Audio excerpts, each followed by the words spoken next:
Well, good afternoon, everyone. Let me start with the situation in Sudan.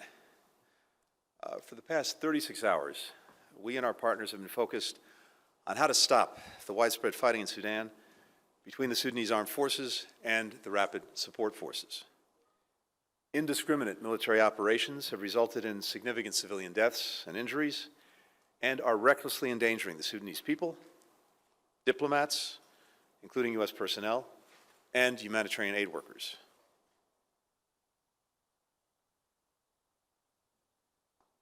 This morning, I made calls to Generals Burhan and Hamedi, urging them to agree to a 24-hour ceasefire to allow Sudanese to safely reunite with their families and to obtain desperately needed relief supplies. I also underscored in both calls the responsibilities that Sudanese fighting forces bear for ensuring the safety and security of U.S. and other diplomats who are resident in Sudan, as well as for UN staff and other humanitarian partners. If implemented successfully, a ceasefire for 24 hours can create a foundation to build upon for a more sustained halt to fighting and a return to negotiations on a durable end to the hostilities. The people of Sudan have made clear their democratic aspirations. After months of talks, they were close to restoring a civilian-led government. We remain committed to helping them achieve that goal. At the same time, we will take all appropriate measures to ensure the safety of our people. Now, we just finished up a marathon couple of days during which the G7 foreign ministers came together to address some of the most consequential issues confronting our countries and people all over the world. I want to thank our Japanese hosts, and especially my friend, Foreign Minister Hayashi, for the warm hospitality and for his leadership. Together, we have strengthened the centrality of the G7 as the steering committee of the world's advanced industrial democracies and deepened ties with other countries around the world. And together, we emerged from this ministerial more globally engaged than ever. A major theme of this G7 was how our nations can leverage our strengths to work with our partners to deliver better futures for people around the world, to focus on the issues of most concern to them in their daily lives. And this means combining our political and economic muscle and our development dollars, yen, euros, and pounds, to support countries on every continent in meeting their food, energy, climate, infrastructure, and technology challenges. It means shaping a more inclusive international system, including with UN reform, making the international financial system more responsive to the actual needs of countries, and finding new formats for consultation that welcome more voices. It means offering more countries better, more sustainable, and more equitable ways to prosper while respecting their sovereignty. From Central Asia to the Pacific Islands to Africa, Latin America, and the Middle East, our goal is to offer leaders and citizens better choices, free from coercion, unsustainable debt, and malign influence. We also discussed a range of challenges to our shared vision for a free, open, secure, and prosperous international system. The most immediate challenge, of course, is Russia's ongoing war of aggression against Ukraine. Yesterday, we recommitted to Ukraine with the security and economic support that it needs today to defend its sovereignty and people, and for the longer term, to ensure that Ukraine doesn't just survive, that it thrives, and that Russia is deterred from further aggression. This includes continuing to tighten sanctions and export controls, putting that pressure on Russia to limit its ability to wage its war, cracking down on sanctions evaders wherever they hide, rejecting Moscow's nuclear blackmail, and ensuring accountability for war crimes. The G7, from the get-go, has led the world in galvanizing and sustaining support for Ukraine. Now, as Ukraine prepares to launch a counteroffensive to take back its land, to liberate its people in occupied territories, to stop the missiles, bombs, and drones which continue to rain down on its civilians, we stand with Ukraine. And when the inevitable voices, led by a Russia that is losing its war of conquest, talk about avoiding escalation or call for Ukraine to stop reclaiming its own territory, we will remind the world who is the aggressor and who is the victim, who has 20% of its land occupied by enemy forces, whose children are being disappeared, and whose civilians are being killed and left in mass graves. At the same time, Russia is again blocking Ukraine's grain from reaching the world, spiking food prices for people everywhere. For the last few days, No ships have gotten out of Ukraine, and more than 50 have been blocked from going in to load up. Countries around the world depend on this life-saving grain. Russia is breaking its promises to them. We also discussed China. All of our nations have consequential relationships with Beijing, and a number of G7 colleagues have recently visited. What struck me in hearing the readouts of those conversations is that we are resolved and united in the need for candid discussions with Beijing about its unfair trade practices, its actions that undermine the international rules that all nations benefit from, and the risks if it breaks its word and starts arming Russia. And of course, we're united in making clear to Beijing our opposition to unilateral changes to the status quo with Taiwan. We're also equally committed, individually and collectively, to constructively engaging with Beijing if it chooses to contribute its efforts to address shared global challenges. That is what the world expects of responsible powers. At this ministerial, we also focused on nuclear proliferation. I'm grateful to Japan for the high priority that it has placed on countering nuclear threats, including from the DPRK's dangerous ballistic missile launches, Iran's expansion of its nuclear activities, including the operation of advanced centrifuges and the accumulation of highly enriched uranium, for which it has no credible civilian explanation or purpose, Russia's New START suspension, and irresponsible nuclear rhetoric, and the PRC's opaque and rapid buildup of its own nuclear arsenal. These actions only strengthen our determination to address nuclear dangers. We're also focused on the threat posed by synthetic opioids. Our communiqué speaks to our collective commitment to developing and implementing solutions to this crisis, and we will continue to cooperate closely. Indeed, we will strengthen that cooperation, addressing illicit financing, disrupting trafficking networks, supporting public health responses, and more. So it's been a very productive and important few days, which lay the groundwork for the Leaders' Summit in Hiroshima in a month's time. And I commend to you the joint statement that we issued or will soon issue, reflecting the work that we've done. With that, happy to take some questions. All right, we'll take 4 questions. First, Nike Ching from Voice of America.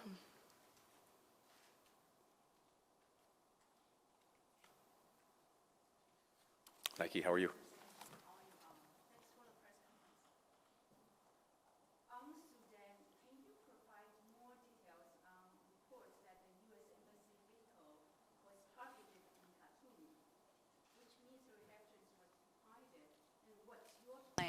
To ensure the safety and security of U.S. citizens and diplomats. Is there a plan to evacuate the embassy there, given the newest developments? And if I may, do you support the calls from some senators to sanction generals of the 2 fighting military factions? And finally, if I may, I'm Wall Street Journal reporter. Do you have more details on Ambassador Lynn Tracy's access to Evan Goffridge, given reports that a Moscow court is scheduled on Tuesday to hear an appeal on his case? Thank you. Good. Thank you very much. With regard to Sudan, look, I'm limited in terms of the details and what I can get into from here, but I can confirm that yesterday we had an American diplomatic convoy that was fired on. All of our people are safe and unharmed. But this action was reckless, it was irresponsible, and of course unsafe. A diplomatic convoy with diplomatic plates, a U.S. flag being fired upon. In the calls that I had this morning with Generals Hamedi and Burhan, I made very clear that any attacks, threats, dangers posed to our diplomats were totally unacceptable. This particular incident is still being investigated in terms of understanding exactly what happened. The initial reports that we have is that it was undertaken by forces associated with the RSF. And again, I made very clear in my conversation with General Hamedi that any attacks that endanger our diplomats are totally unacceptable, and I shared the same with General Burhan. We have deep concerns, of course, about the overall security environment as it affects civilians, as it affects diplomats, as it affects aid workers. World Food Program had to suspend its operations. 3 of its people were killed. That potentially has terrible consequences for the Sudanese people, who are in desperate need of the assistance provided by the World Food Program.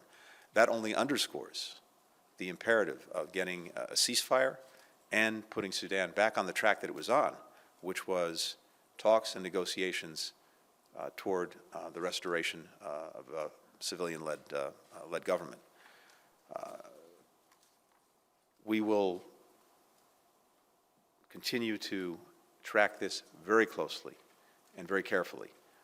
My number 1 priority, of course, is the safety and security of our personnel. I'm in very close contact with, as is my entire team, with Ambassador John Godfrey and our entire team in Khartoum. Again, I won't go into any details except to say that we are and will continue to take every responsible measure to make sure that our people are safe and secure.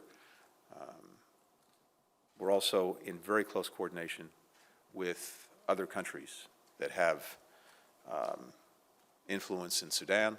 I've been on the phone with counterparts from the United Arab Emirates, Saudi Arabia, United Kingdom, to make sure that we're coordinating carefully. Our team as well has been in very close contact with the African Union, with other international organizations, again, to make sure that everyone is coordinated and that we are channeling the shared determination among the international community to get to a ceasefire as quickly as possible and to put Sudan back on the track of talks, negotiations, again, to restore civilian-led government in Sudan.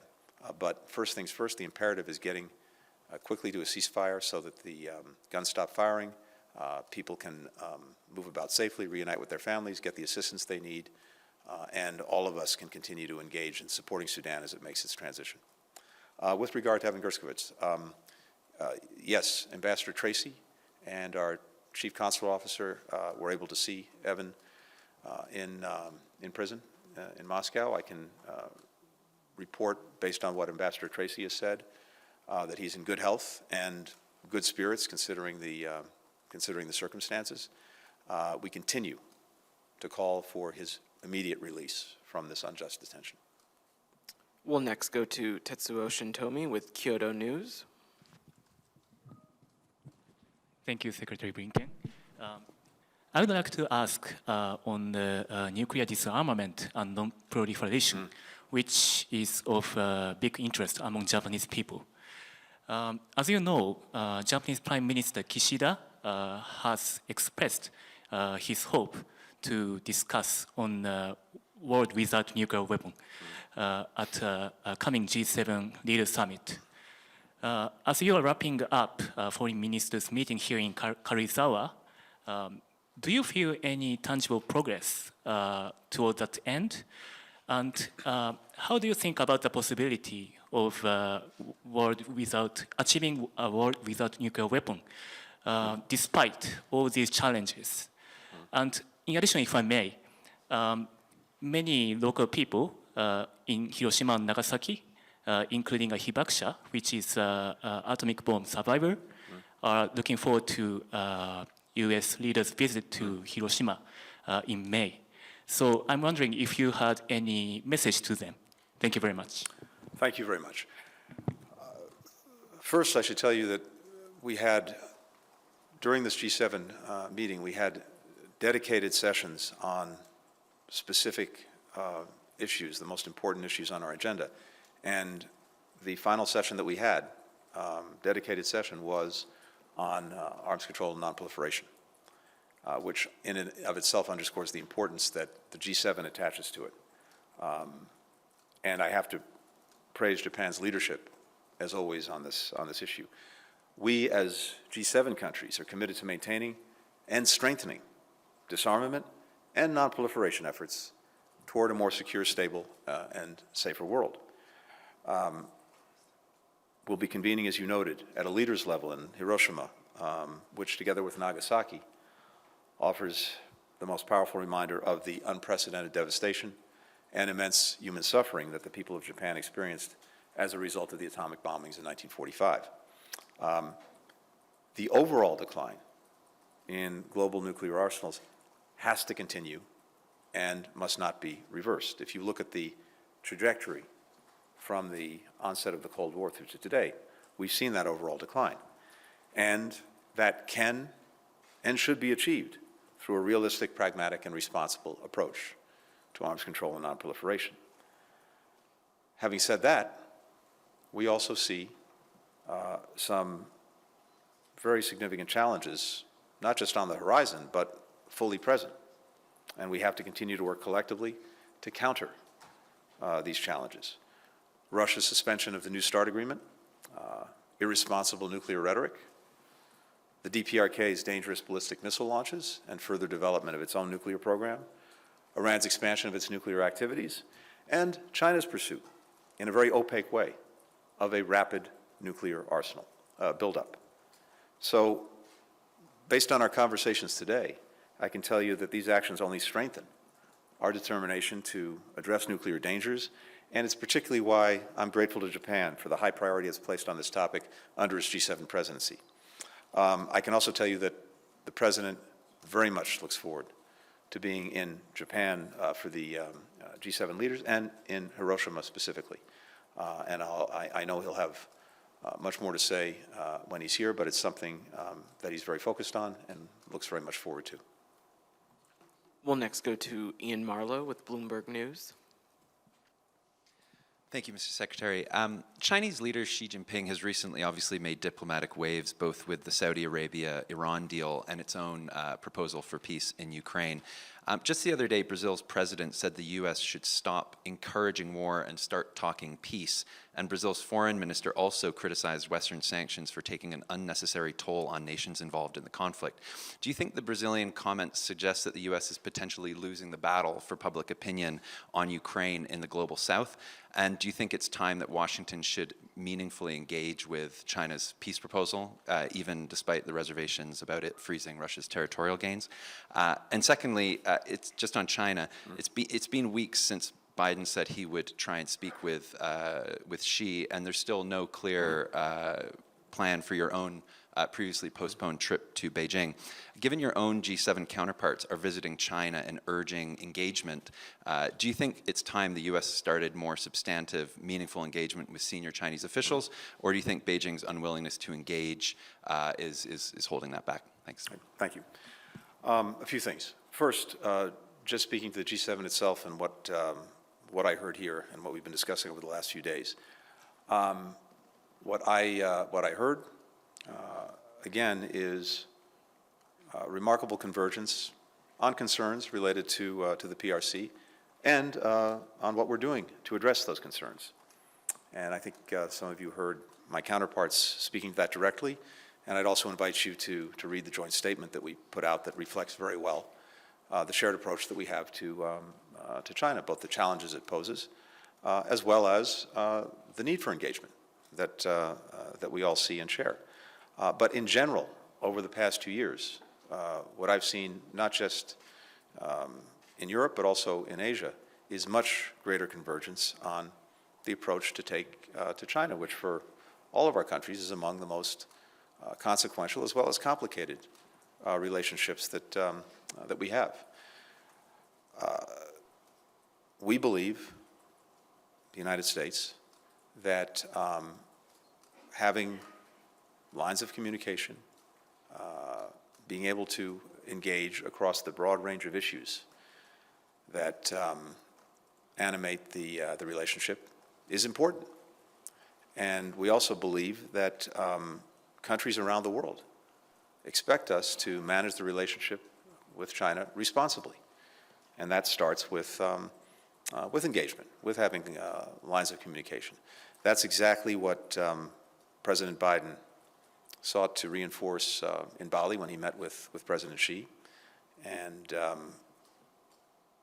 my expectation would be that we will be able to move forward on that. But it does require China to make clear its own intentions in doing that. We'll look to see if they do so, but if they do so, my expectation will be that we will find ways to engage as the presidents agreed during their Bali meeting. Beyond that, I'm not going to speak to any individual countries. I can just say more generally with regard to Brazil that President Biden, President Lula had a very good meeting when President Lula visited the White House. I think his first, or certainly among his very first visits to any country. Final question, Ryo Kiyomiya from Asahi Shimbun. Thank you, Secretary Blinken. Welcome to Japan. I have several questions on Taiwan and the engagement with the Global South. First, on Taiwan, French President Macron said in his interview that Europe must not be a follower of either the US or China on Taiwan. And we heard that there was some discussions on this comment during the ministerial meeting. How much are you worried his comment may undermine global support for Taiwan? And do you think they represent perhaps a small victory for Xi Jinping in China's effort to divide Europe and the US on foreign policy issues? And secondly, on the Global South, to address the challenges of Russia and China's influence in the developing world, how do you mean to offer an alternative to China by engaging more with the Global South? And also, what kind of role do you expect Japan to play in increasing engagement with the Global South? Thank you. Thank you very much. With regard to Taiwan, there is clear unanimity in the approach that we're taking with all of our G7 partners and many other countries around the world. And that is an expectation that any differences be dealt with peacefully and that neither side take any unilateral actions that would disrupt the status quo that preserves peace and stability. That is clearly what every single one of our G7 partners believes. I think it's reflected well in the G7 statement that we're putting out today. And again, a number of partners spoke directly to their views, to their country's views on the broader relationship with China and the more specific question of Taiwan. And as I said a moment ago, in my experience, we actually have not seen greater convergence at any other time in the approach than we see now, both with Europe as well as with key countries in Asia. With regard to what's called the Global South, I think if you look at the discussions that we had just over the last 2.5 or 3 days, the vast majority of the time was spent on looking at the issues that are actually affecting people's lives around the world and focusing, as I said, on how we can leverage our strengths to deliver actual solutions on the issues that, as I said, are having an impact on the lives of people around the world, as well as in our own countries. So look at what we spent our time focused on and developing concrete action plans on: food security, energy and climate change, health security, building infrastructure that addresses the needs of countries around the world, catalyzing more investment from the private sector, broader and more inclusive economic growth, international financial institutions that actually respond to the needs of countries around the world.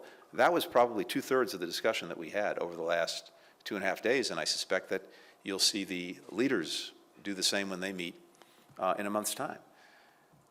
And what this comes down to is that we as G7, as individual countries, along with many other countries that are not a part of the G7, want to spend our time, our focus, our resources on addressing these challenges and making it clear to countries around the world that this is not about asking or making them choose. It's about offering a good, indeed a better choice. And that's exactly what we've focused our attention on. Again, I invite you to take a look at the statement that we put out. I think it reflects it very well, and it's a very good prelude to the meeting that the leaders will have in a month's time. Thank you, everybody. Thank you. Thanks, everyone.